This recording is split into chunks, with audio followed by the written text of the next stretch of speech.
Wow, how about this? Noble Gold, one of the sponsors of our show, has just been picked by Consumer Affairs, the rating agency, as the overall #1 gold IRA company in the U.S. Talk to the team today if you're thinking seriously about precious metals.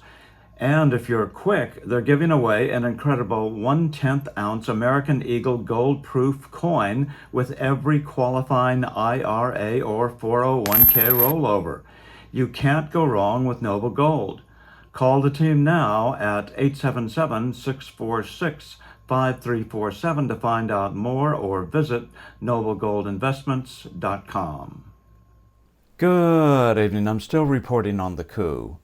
Okay, we are over the shock period of last night, and now it's time to go to work. At this hour, it is increasingly clear that the FBI's raid of Mar-a-Lago had nothing to do with classified documents and everything to do with a desperate fishing expedition to try to find some sort of crime to help legitimize the otherwise illegitimate January 6th committee and their bogus investigation.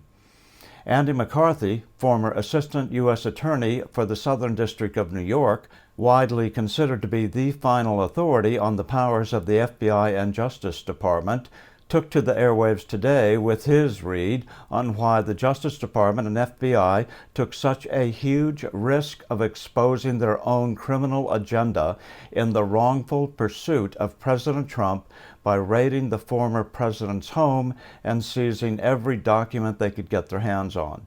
I don't think this really has much to do with the Presidential Records Act or classified information. I think they're conducting an investigation trying to tie Trump to the Capitol riot, and they don't want to come out and say that for a variety of reasons, so they use this as their pretext to conduct a search. But I don't think they're looking to prosecute the first prosecution ever by the Justice Department of a former president of the United States on this kind of a classified information violation, which is comparatively trivial.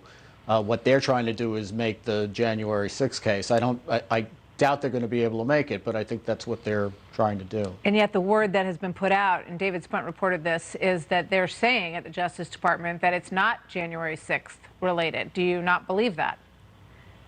I don't believe that, and I don't think, Martha, that this can be separated from, the warrants, the search warrants that were done on the two attorneys who are tied to this, John Eastman and the Justice Department attorney Jeffrey Clark, who, they were searched at the end of June.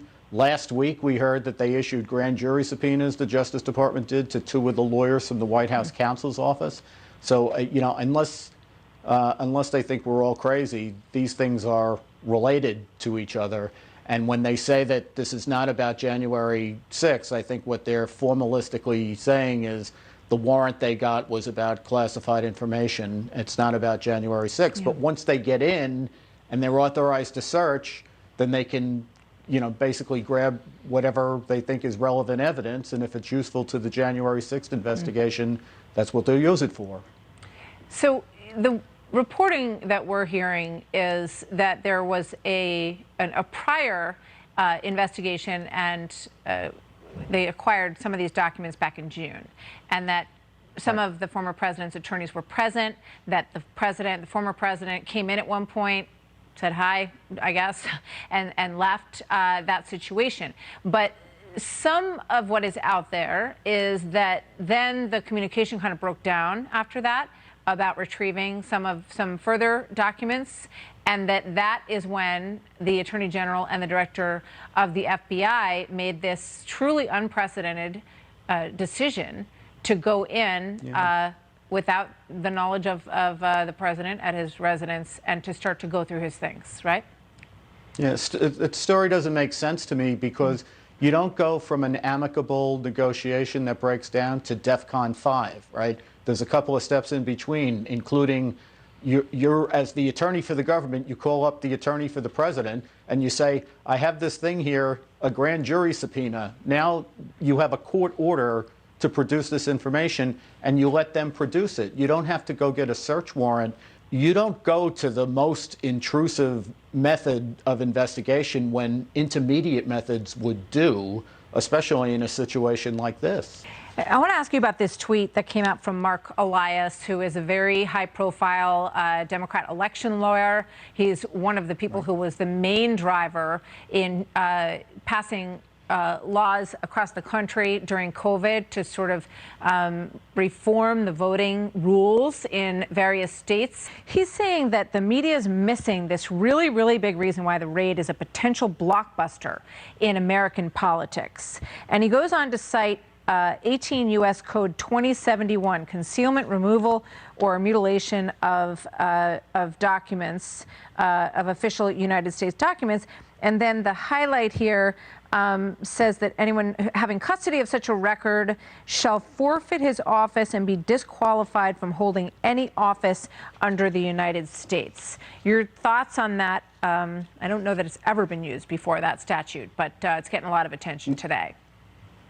Yeah, he's just wrong as a matter of constitutional law.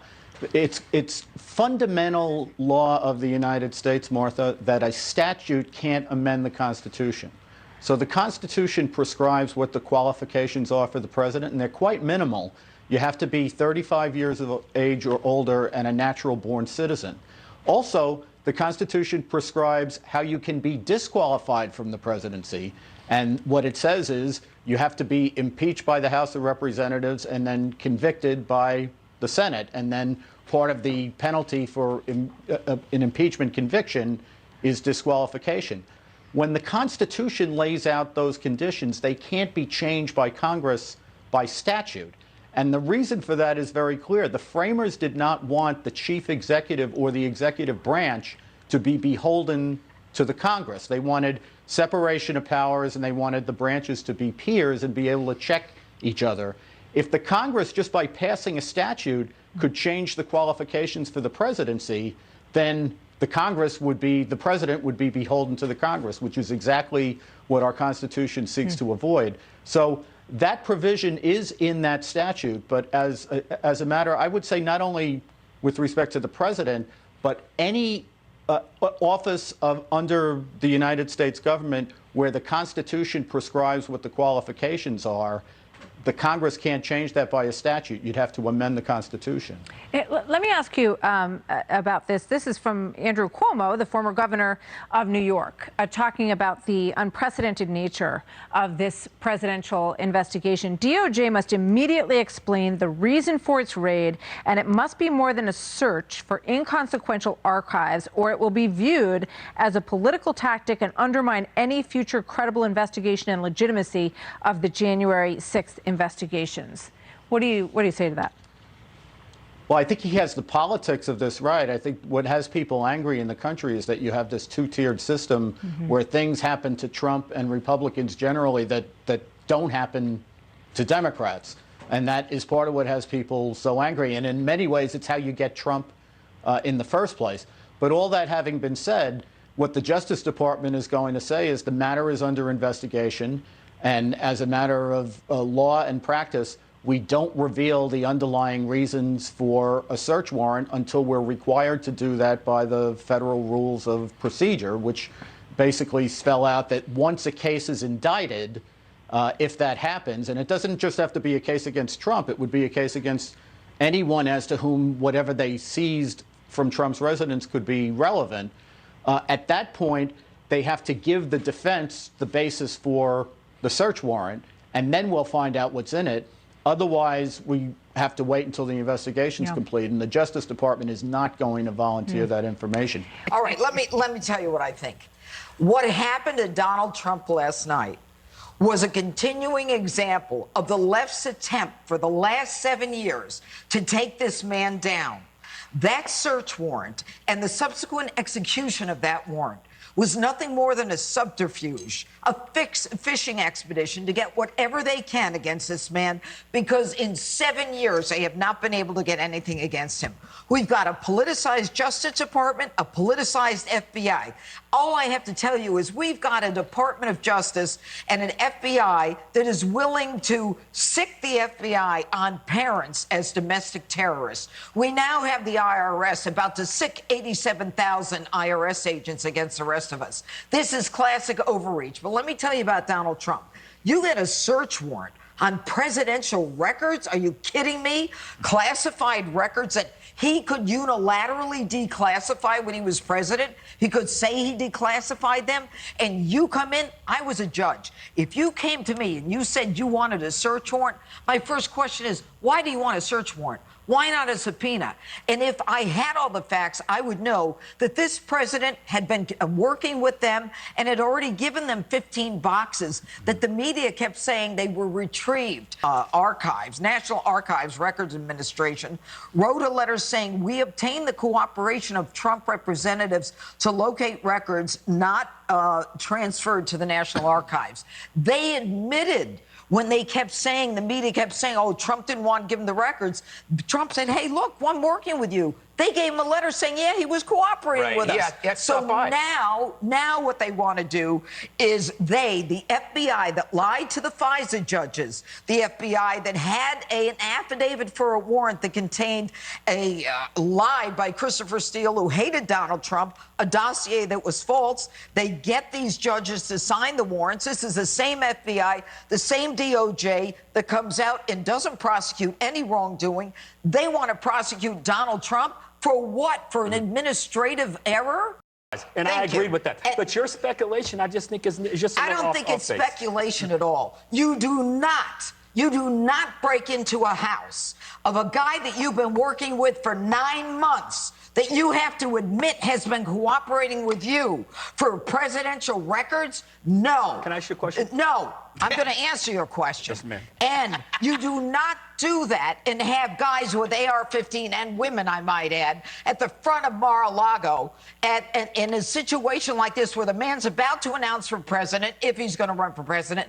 But if I were the lawyer, the first thing I'd say is, as a citizen of the United States, I want to know from the Department of Justice why you're doing this. I want to know from the FBI whether or not this is legitimate, because everything that you've done regarding Donald Trump has been illegal, illegitimate, and immoral, and the country knows it, and you have destroyed our faith in the justice system.